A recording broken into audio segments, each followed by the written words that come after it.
I believe I'm adventurous, I'm persistent, and I can be stubborn. So I don't know if it's a quote, but I like this expression. You see through your eyes and you see with your mind. It just gives you a sense of how much you should pay more attention to stuff, not just taking things at face value. And it applies in any aspect of your life, in your job, in your relationship with people, and whatever you set out to do. Just pay closer attention. There are lots of people I like to meet in the Bible. I mean, there's a host of people I like to meet. I mean, one of the people I'm curious about is Enoch in the Bible. He was one of the people who walked closely with God, communed with God, and he didn't die. He was just transported to heaven somehow. And I'll be curious to know what sort of relationship he had with God, what were his thoughts, what was he doing, what were his motivations, because it'd be cool not to die but to go to heaven directly, you know. I see it more of the challenging part of the industry we are in. So with the technology space, things change and evolve at a very fast pace. So what makes it challenging is learning to adapt and pivot to be able to meet the changing demands of the industry. It can be quite challenging. I mean, it's a task that we've been taking on board very well and we've been thriving. So I have a soft spot for the aged, or as they like to be called, the senior citizens. I think just finding ways to assist them, support them, spend time with them, lend a listening ear to them will go a long way to improve their mood and give them peace of mind at that stage of their lives.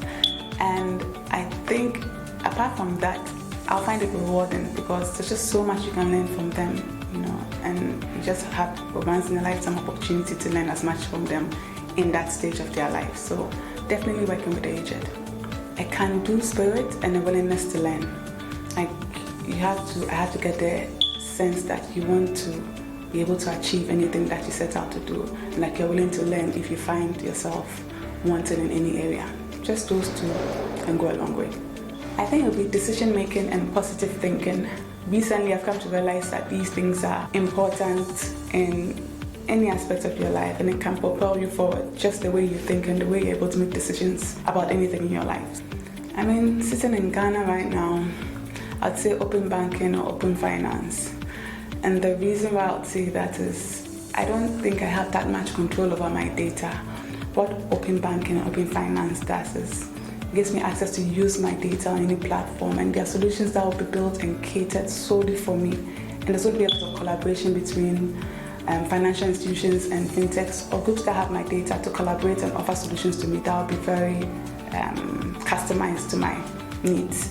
So on the continent, it's not something that we tend to see often, and I'm quite interested in how we're able to apply open finance, open banking to the different things we do on the continent. So I think for FinTech in Africa, we've barely scratched the surface. Right now, FinTech is synonymous with payment, but FinTech can be a lot more. Since FinTech is actually financial technology, and finance has activities such as insurance, investment, savings, we'll notice that we'll start to see a lot of products that focus on the different aspects of finance. So currently we're just scratching the surface. There's just a lot more in store for FinTech in Africa. Definitely the food. Yes, the food. But I think it's the opportunity to learn on a daily basis. For me, if you are not learning, you're not going, and Nsano affords you the opportunity to learn way past your field. So you become an expert in the different fields that apply to your job. And I think that's an interesting way to put it. So yeah, the learning over here. I mean, it's a very difficult question because I'd love to be good at all these. But if I had to choose on a scale of preference, I'd say being a chef. I mean, I think I cook like the average Ghanaian.